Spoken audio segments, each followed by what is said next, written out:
बेंगलुरु के AI engineer Atul Subhash के case की जांच में जुटी पुलिस आखिरकार उस वजह को तलाश चुकी है जिसकी वजह से अतुल सुभाष ने जान दी है।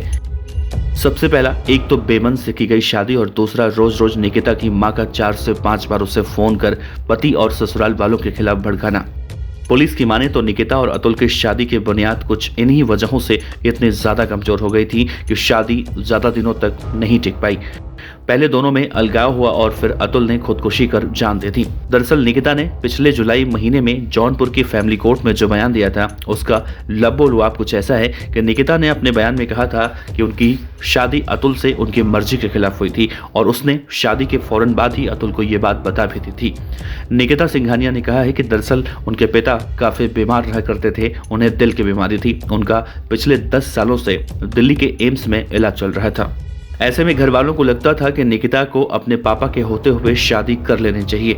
घर वालों ने इसके बाद उन पर प्रेशर बनाया और शादी के लिए राजी कर लिया।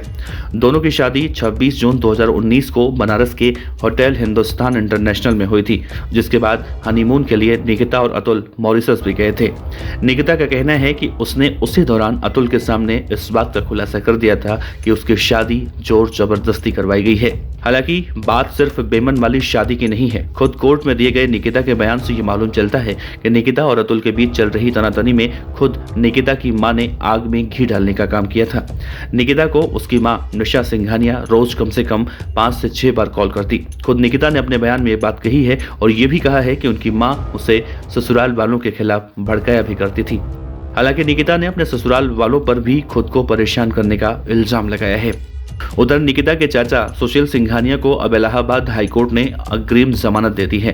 अतुल को सुसाइड के लिए उकसाने के मामले में सुशील के खिलाफ अतुल के घर वालों ने नामजद एफआईआर दर्ज करवाई थी, जिसके बाद सुशील सिंघानिया ने कोर्ट में अपनी जमानत की अर्जी दी थी। इससे पहले उन्होंने एक बयान में कहा था कि अपने भाई यानी निकिता के पापा की मौत के बाद वो ही घर के बड़े थे। ऐसे में निकिता और उनके घर के लोग उनसे सलाह लिया करते थे।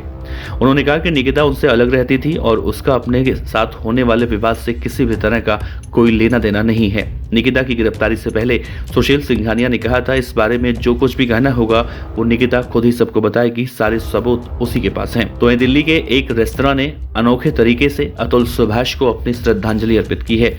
हौज खास में मौजूद जंबो किंग रेस्तरां ने अपने बिल में अतुल सुभाष के नाम से एक मैसेज प्रिंट किया है, जिसमें लिखा है, हम अतुल सुभाष की खुदकुशी से गहरे शोक में हैं। उनकी जिंदगी ठीक उतनी ही कीमती थी जितनी किसी भी दूसरे इंसान की होती है।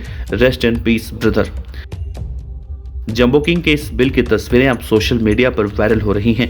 जाहिर है अतुल सुभाष की खुदकुशी ने सिस्टम के उन पहलुओं को उजागर किया है जिसमें अब सुधार की जरूरत है, फिर चाहे वो पति पत्नी के रिश्तों की बात हो, अलगाव की और कानूनी प्रक्रियाओं की। दोस्तों, आपको क्या लगता है इन दोनों में कौन सही है कौन गलत? अपने विचार कमेंट बॉक्स में जरूर रखिएगा। आपका बहुत बहुत शुक्रिया। नमस्कार, जय हिंद।